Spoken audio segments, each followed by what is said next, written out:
Delighted to be back here in Nigeria. Airtel, as you know, is one of the two top operators in Nigeria. Airtel operates in 14 countries, and we have the privilege of having Segun with us today.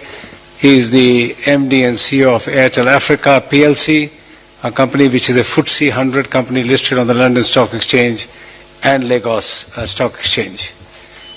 We have been here since 2010 when we acquired Airtel from Zain, and ever since this company has been able to roll out its network to the far and deep parts of Nigeria, launched 4G services ahead of competition, and is now all set to launch 5G services today from Lagos. We'll be heading to Lagos immediately after this meeting.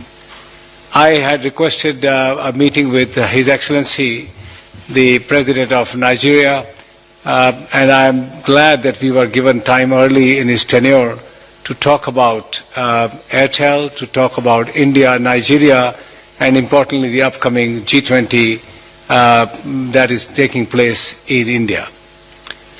All in all, we had a very productive, very warm meeting with His Excellency and the entire team of senior people. And I must say I'm deeply touched with the speed and clarity of mind that the President and his team have displayed within a very short period of time. One of the biggest problems for foreign investors in this country for many years has been lack of easy available of foreign exchange. We as foreign investors who have spent billions of dollars here do not mind paying whatever the market rate is. The market must decide. But to be prevented from importing critical infrastructure equipment, paying invoices to our partners like IBM and other software agencies was making it extremely difficult for companies like Airtel, and I'm sure that must be the case with others as well.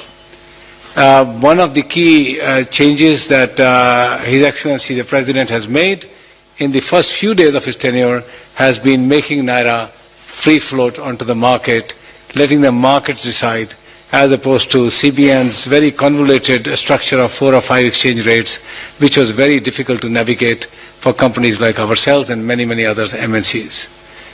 As you've all seen, the Naira has devalued, but the worldwide markets have given a standing ovation to this move. And the dollar bonds have strengthened here in Nigeria, and generally there is an excitement in the investing and companies who are going to be coming to put up their bases here in Nigeria. We also discussed the larger agenda at G20. Honorable Prime Minister of India, Shri Narendra Modi, has taken upon himself to give tremendous amount of support to the agenda in Africa. I was appointed under B20 as the chairman of Africa Economic Integration Council, which I am leading, and I presented him the work that we have done in that council, which will be presented to G20 in August, and I'm very hopeful that that particular recommendation will be adopted by G20 in their meeting in September. This will enable the African continent countries under AFCTA, the AFTA, and otherwise to trade between themselves in a more powerful way, in perhaps local currencies, ensuring that the duty advantages of trading within the continent are better, and this continent flourishes for its 1.5 billion and growing population as fast as they can. I also saw His President's deep commitment to removing poverty.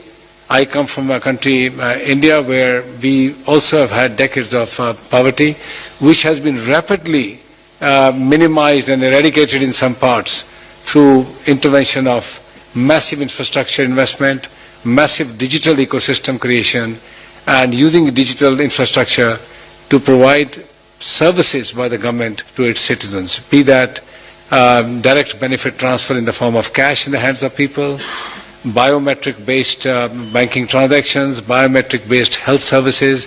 During the COVID time, India, as you know, through the biometric could ensure that every citizen of the country was inoculated and vaccinated. And all these things that the technology can offer and more are now fully at display in India and available to its friendly countries in Africa like Nigeria. We discussed that part as well.